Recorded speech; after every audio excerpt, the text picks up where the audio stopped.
Good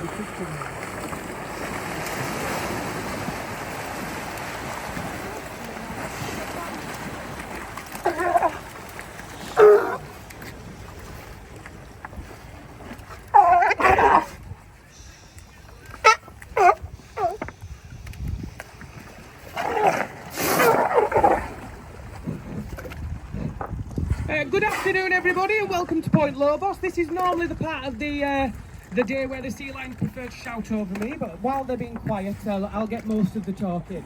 So this is our family group of Californian sea lions. We've got Dad here, this is Dominic. He's sat next to his two lovely girlfriends here, Lara and Bailey, and the rest of the motley crew are all their sons, except for just the little one over there, who's just a 5-month-old girl. So we've got 6 sea lions in total. Although their name does suggest that they come only from California, they actually don't. They come from all of the west coast of North America. So they're quite weather tolerable, is the word. So they actually range all the way from Alaska right the way down to Mexico. So they can put up with sub-zero temperatures as well as really high temperatures as well. Which is lucky for us because we don't have to heat this pool, which you can only imagine the bill of that.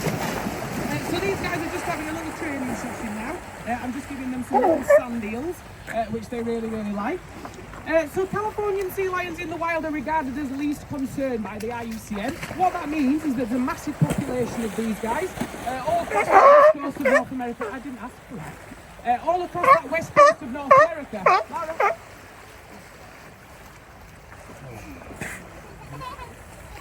I've dropped your eel. So as you can probably see, if you can have a look at them up close, so these two are our adult females, this is an adult male, this is Dominic. They're actually sexually dimorphic. What that means is the two sexes differ. Females are obviously quite a lot smaller than the males. They only get to about 100 kilograms. Dominic here is about 270 kilograms. And one of the reasons that you can tell him apart from the others is he is a male, obviously, but he's actually referred to as a bull sea lion. So what the difference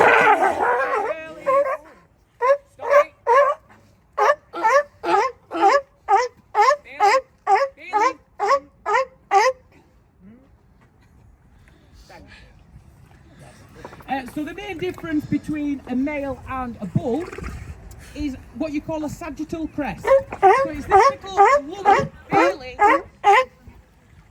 It's this little lump directly on the top of his head. What it is, it's a hardened piece of skin that is only developed through a surge of testosterone. So that surge of testosterone actually comes when they breed their first female. So the rest of the younger males in here, our oldest male is the little bear, looking at you over there with his double chins. That's Oakley, he's our 5-year-old male. So he's Dominic's oldest son. Dominic's a 16-year-old bull sea lion, so he still has a little bit of growing left to do, although he does range about the same as a full-grown sea lion.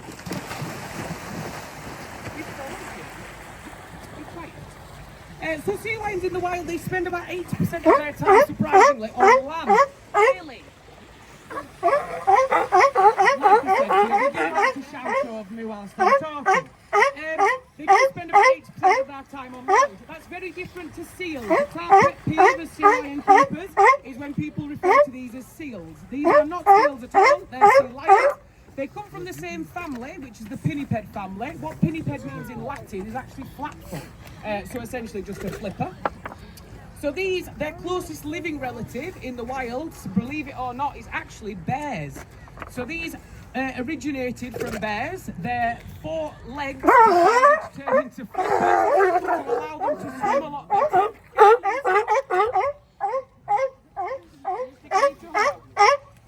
Obviously, so that they can swim a lot better. Sea lions only really use the water to hunt. They spend a lot of the time hung out on coastline, just sleeping really. They're quite lazy animals. Although they can reach speeds of up to about 35 miles an hour underneath the water, they can use a behaviour known as porpoising, which you might have been more familiar with dolphins. So they jump straight out of the water like this. And that allows them to get up to speeds of about 40 miles an hour. So they can evade predators like killer whales and great white sharks.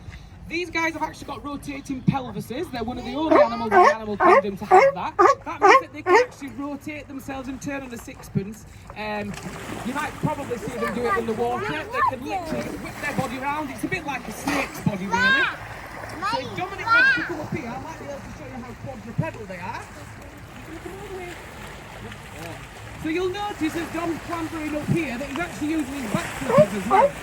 So their front flippers are a lot larger than their back flippers, and that's to enable them to be able to hire themselves up and fight. Dominic's a bull male, so he needs this big fat neck to be able to take a lot of damage from other males. So the reason why these guys are called sea lions, believe it or not, is when they are actually dried out, they're completely blonde. They're not this dark colour that you might see now. So sea lions and otters as well have got very, very similar skin. It's very oily skin. So when they are in the water, their fur sits really flush to their skin to allow them to be more aerodynamic in the water. However, when they're all nice and dry, Dominic is completely blonde, so he looks like a giant teddy bear, but then all of his neck is very curly. You call it their mane.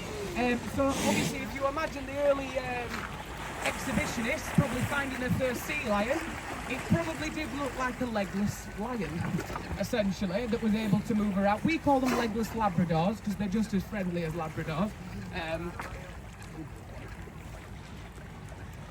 So I'm just going to do a quick training session with these guys. So if anybody's got any questions regarding our sea lions, please feel free to come down here and shout them at me. We don't do any shows here at Yorkshire Wildlife Park with our sea lions. We much prefer them just to be sea lions and do their own thing. What we do instead is we have them participate in their own welfare. So if I was to bring any of you guys in here, or more importantly a veterinarian, just to get a good look at the animals, because obviously as you can tell they love a good fight. So I can ask Dom to do some certain behaviours, so I can see really nicely I didn't want that. I can see really nicely in Dom's mouth, up and close. I can see the underside of his nice big flippers. And I can also get him to do a nice little layout for you there. It came in handy when we needed to do some examinations on some of the sea lions earlier this year.